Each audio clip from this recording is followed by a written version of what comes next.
नमस्कार मित्रों, मैं डॉक्टर कृति साहित्य कृति के यूट्यूब चैनल पर आपका बहुत बहुत स्वागत करती हूँ।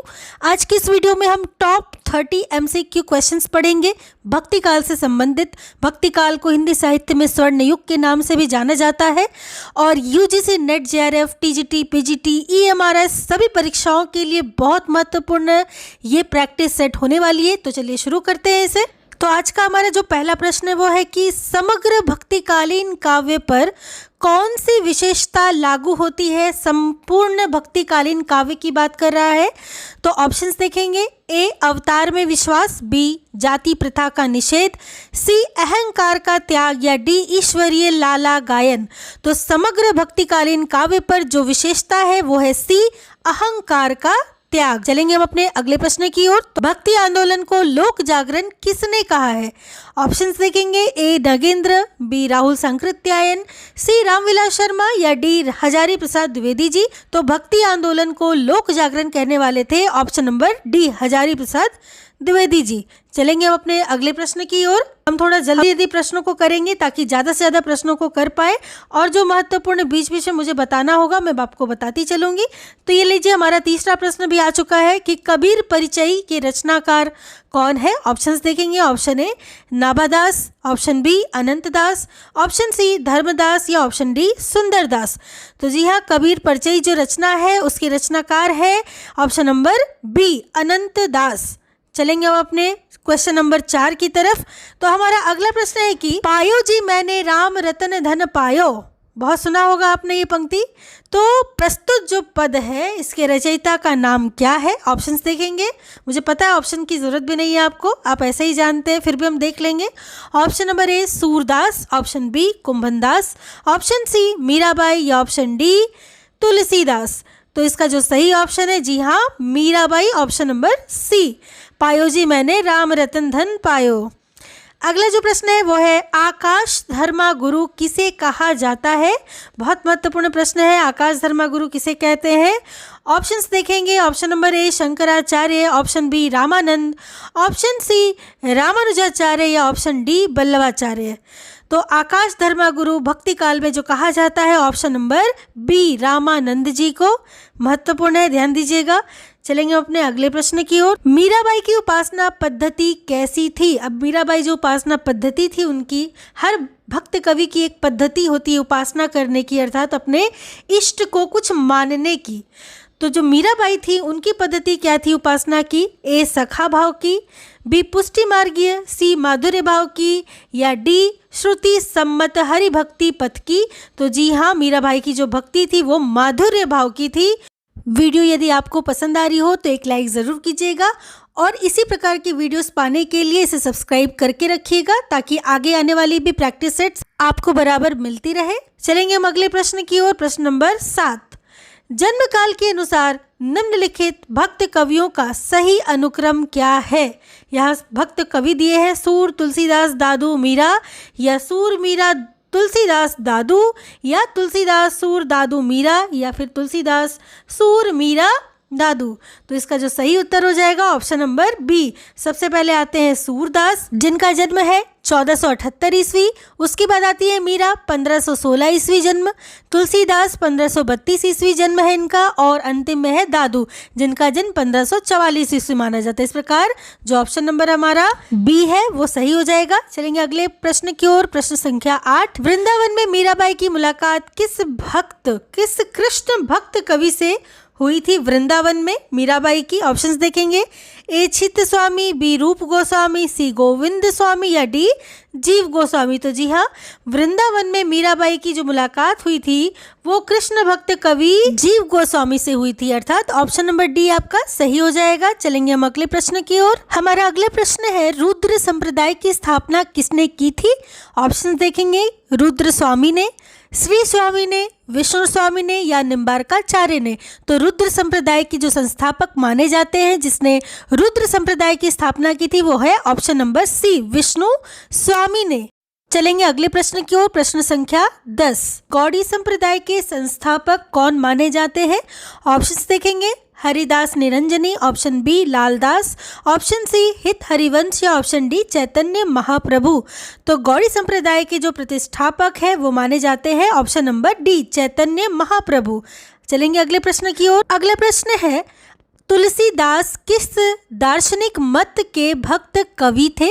तो किस दार्शनिक मत के भक्त कवि थे तुलसीदास? ऑप्शंस देखेंगे। ऑप्शन नंबर ए अद्वैतवाद, ऑप्शन बी शुद्धाद्वैतवाद, ऑप्शन सी द्वैतवाद या ऑप्शन डी विशिष्टाद्वैतवाद। तो तुलसीदास जो संबंधित थे वो थे विशिष्टाद्वैतवाद भक्त कवि थे तुलसीदास, क्योंकि रामानंद जी की शिष्य परंपरा में आते थे और विशिष्टाद्वैतवाद के थे। देखेंगे अगले प्रश्न को। प्रश्न संख्या 12, मीराबाई के गुरु कौन थे? तो मीराबाई के गुरु आप जानते ही हैं, फिर भी हम ऑप्शंस देखेंगे। Option number A Surdas, B Raidas, C Malukdas या डी कबीरदास। तो मीराबाई के जो गुरु माने जाते हैं वो माने जाते हैं ऑप्शन नंबर बी रैदास। चलेंगे हम अगले प्रश्न की ओर। हमारा अगला प्रश्न है निरंजनी संप्रदाय के प्रवर्तक कवि कौन माने जाते हैं? तो निरंजनी संप्रदाय के प्रवर्तक कवि का नाम बताना है। ऑप्शंस देखेंगे। Dadu Dayal, option B Haridas, option C Garibdas या ऑप्शन डी सुंदरदास। तो निरंजनी संप्रदाय के जो प्रवर्तक माने जाते हैं कवि वो माने जाते हैं ऑप्शन नंबर बी हरिदास। चलेंगे अगले प्रश्न पर। भक्ति काल को सबसे पहले किसने हिंदी साहित्य का स्वर्ण युग कहा था? ये प्रश्न तो ऐसा है, न जाने कितनी बार परीक्षाओं में पूछा गया है। तो भक्ति काल को सबसे पहले हिंदी साहित्य का स्वर्ण युग कहने वाले ऑप्शंस देखेंगे। आचार्य रामचंद्र शुक्ल, ग्रियर्सन, हजारी प्रसाद द्विवेदी या मिश्र बंधु। तो जी हाँ, ऑप्शन नंबर 20 का सही हो जाएगा ग्रियर्सन। अगला प्रश्न है उत्तर भारत में भक्ति का प्रचार करने का श्रेय किसे प्राप्त है? अर्थात उत्तर भारत में भक्ति का जो प्रचार प्रसार किया गया उसका श्रेय किसको दिया जाता है? ऑप्शंस देखेंगे। A Shankaracharya, option B Ramanujacharya, option C Ramanand या ऑप्शन डी मध्वाचार्य। तो उत्तर भारत में भक्ति का प्रचार प्रसार करने वाले कौन थे? ऑप्शन नंबर सी रामानंद थे। अगला प्रश्न है द्वैताद्वैतवाद के प्रवर्तक कौन माने जाते हैं आचार्य? तो ऑप्शंस हैं इनके। निम्बार्काचार्य, बी विष्णु स्वामी, सी मध्वाचार्य या डी वल्लभाचार्य। तो द्वैताद्वैतवाद, जब मैं आपको बहुत सारे वादों के बारे में पढ़ा रही थी तो मैंने आपको बताया था, ट्रिक के माध्यम से मैंने आपको याद करवाया था। तो वीडियो यदि नहीं देखा हो तो ज़रूर से प्लेलिस्ट में देख लीजिएगा। यहाँ जो द्वैताद्वैतवाद के प्रवर्तक हो जाते हैं ऑप्शन नंबर ए निम्बार्काचार्य। चलेंगे हम अपने अगले प्रश्न की ओर। मीराबाई का मलाल ये जो रचना है ये किसकी कृति है? तो मीराबाई का मलाल रचना हम देखेंगे ऑप्शंस को। Option number A Mirabai, option B Nanddas, option C Chitt Swami या ऑप्शन डी गोविंद स्वामी। तो मीराबाई का मलाल की रचनाकार है ऑप्शन नंबर ए मीराबाई स्वयं। ठीक है, चलेंगे हम अपने अगले प्रश्न की ओर। प्रश्न संख्या 18, भक्ति काल को बौद्ध धर्म की देन किसने कहा है? किसने कहा है ऐसा कि भक्ति काल बौद्ध धर्म की देन है? ऑप्शंस देखेंगे। Option number A Hazari Prasad Dwivedi, option B George Grierson, option C Dhirendra Verma या ऑप्शन डी रामचंद्र शुक्ल। तो भक्ति काल को बौद्ध धर्म की देन माना है option number A Hazari Prasad Dwivedi ji ने। चलेंगे अगले प्रश्न पर। निम्नलिखित में से कौन सा काव्य भक्ति काल का नहीं है? अब बताना है कि ये जो काव्य है इनमें से कौन सा काव्य भक्ति काल के अंतर्गत नहीं आता है। तो भक्ति काल के संपूर्ण साहित्य पर जब मैंने चर्चा की थी, इसके काल विभाजन के बारे में बताया था, शाखाओं के बारे में बताया था, तो आपको ये पढ़ाया ही था। तो जाहिर सी बात है कि ऑप्शन देखते ही आपको समझ में आ गया होगा। जी हाँ, इसका जो सही उत्तर होगा ऑप्शन नंबर सी छायावादी काव्य भक्ति काल का नहीं है। चलेंगे अगले प्रश्न पर। अगला प्रश्न है खेट कौतुकम किसकी रचना है? तो खेट कौतुकम प्रसिद्ध रचना है। ऑप्शंस देखेंगे। Option number A Rahim, option B Raskhan, option C Gang कवि या ऑप्शन डी दादू दयाल। तो जी हाँ, खेट कौतुकम के रचनाकार है रहीम दास। ऑप्शन नंबर ए आपका सही हो जाएगा। चलेंगे अगले प्रश्न पर। रामानुजाचार्य ने किस दर्शन का प्रतिपादन किया है? अब रामानुजाचार्य की बात कर रहे हैं कि इन्होंने किस धर्म का प्रतिपादन किया। ऑप्शंस देखेंगे। ऑप्शन ए अद्वैतवाद, ऑप्शन बी शुद्धाद्वैतवाद, ऑप्शन सी विशिष्टाद्वैतवाद या ऑप्शन डी द्वैतवाद। तो रामानुजाचार्य ने विशिष्टाद्वैतवाद की स्थापना की थी और इन्हीं की शिष्य परंपरा में तुलसीदास भी आते हैं। चलेंगे अगले प्रश्न पर। अलवार वैष्णव की संख्या कितनी मानी जाती है? अब अलवार जो वैष्णव भक्त थे इनकी संख्या पूछी जा रही है। ऑप्शन देखेंगे 9, ऑप्शन बी 10, ऑप्शन सी 11 या ऑप्शन डी 12। तो आप सभी जानते हैं कि अलवार वैष्णव की संख्या जो है 12 मानी जाती है। ऑप्शन नंबर डी आपका सही हो जाएगा। चलेंगे अगले प्रश्न पर।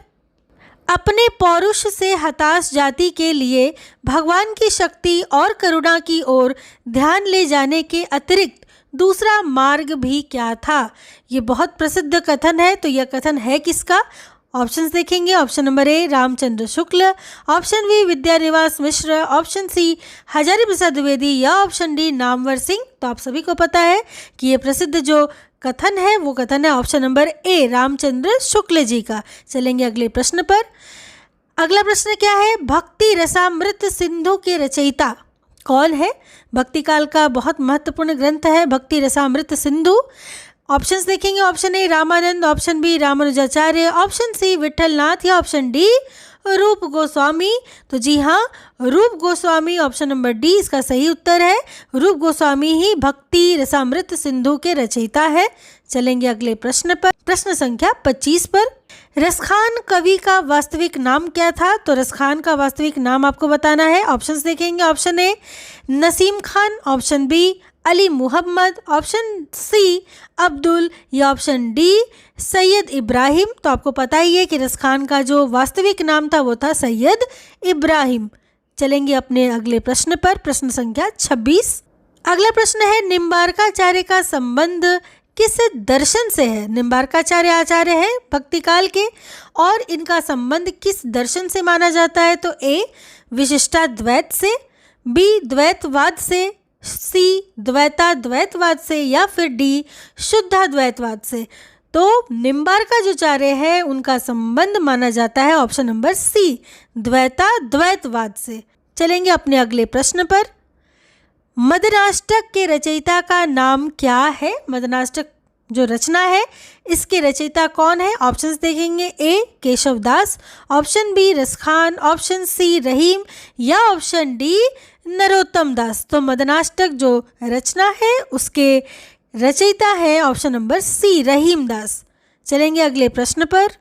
भक्ति आंदोलन को ईसाईयत की देन कहने वाले इतिहासकार कौन है? किसने कहा था कि भक्ति आंदोलन किसकी देन है? ईसाईयत की। ऐसा कहने वाले कौन थे? ऑप्शंस देखेंगे। Option A George Grierson, option B Mishra Bandhu, option सी गासा दत्तासी या ऑप्शन डी राहुल सांकृत्यायन। तो जी हाँ, ऑप्शन नंबर ए जॉर्ज ग्रियर्सन इसका सही उत्तर हो जाएगा। ग्रियर्सन ने ही भक्ति आंदोलन को ईसाईयत की देन माना है। चलेंगे अपने अगले प्रश्न पर। विशिष्टाद्वैतवाद दर्शन के प्रवर्तक कौन माने जाते हैं? अब पूछा जा रहा है कि विशिष्टाद्वैतवाद जो दर्शन है उसके प्रवर्तक आचार्य कौन है? ऑप्शंस देखेंगे। Option A Madhvacharya, option B Ramanujacharya, option C Vallabhacharya या ऑप्शन डी शंकराचार्य। तो जी हाँ, आपको पता ही है कि विशिष्टाद्वैतवाद दर्शन के प्रवर्तक ऑप्शन नंबर बी रामानुजाचार्य माने जाते हैं। रामानुजाचार्य विशिष्टाद्वैतवाद के प्रवर्तक है। चलेंगे अगले प्रश्न पर। अगला और अंतिम हमारा प्रश्न है रहीम दास कृत मदनाष्टक की भाषा क्या है? ए खड़ी बोली, बी अवधी, सी ब्रजभाषा या डी राजस्थानी। तो रहीम दास की रचना मदनाष्टक इसकी भाषा थी ए खड़ी बोली। तो इस प्रकार आपने 30 बहुत महत्वपूर्ण प्रश्नों को पूरा सॉल्व कर लिया है। कमेंट सेक्शन में जरूर बताइएगा कि किसने कितने प्रश्नों को सही किया है। वीडियो पसंद आ रही हो तो एक लाइक जरूर करें। पहली बार वीडियो पर आ रहे हैं तो सब्सक्राइब कर लीजिएगा, क्योंकि इसी प्रकार की वीडियोस बराबर आपको मिलती रहेंगी। तो चलिए मिलती हूँ अगले एक नए प्रैक्टिस सेट के साथ। तब तक के लिए आप सबका बहुत बहुत धन्यवाद।